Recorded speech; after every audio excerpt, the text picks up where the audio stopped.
These liberal lackeys will show up before dawn, invade your home, seize your property, and smash any concept of individual liberty you may possess. If you raise your children to adhere to Proverbs instead of POTUS, you may be stripped of your gun rights. If you vote against the regime, you may be stripped of your gun rights.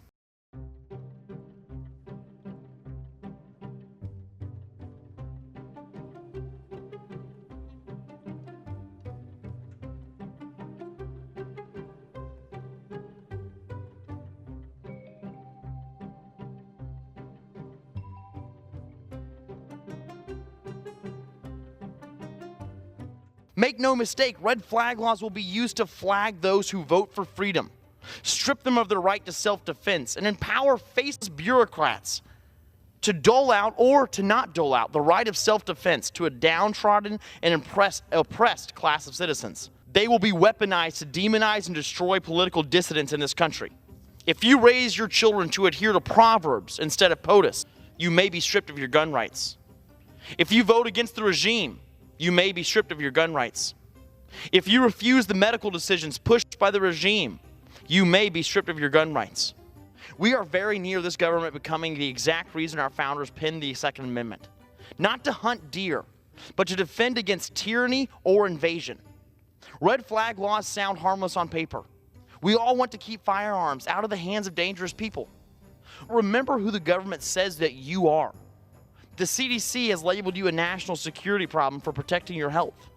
The FBI last September called your mothers and wives domestic terrorists for protecting your children.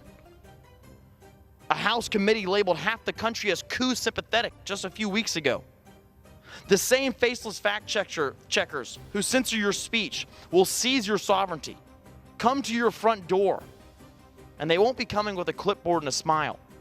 These liberal lackeys will show up before dawn, invade your home, seize your property, and smash any concept of individual liberty you may possess. The sons and daughters of America are not foot soldiers for your party's inept geriatric despot.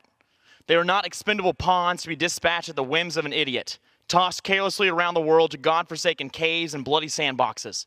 They are Americans, worthy of honor and dignity.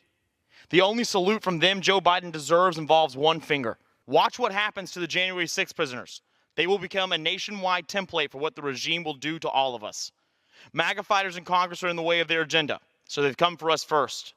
But to MAGA patriots across the nation, pay attention. If they take us down, they will come for you next. But take hope. God and the people are on our side. And with that, I yield back.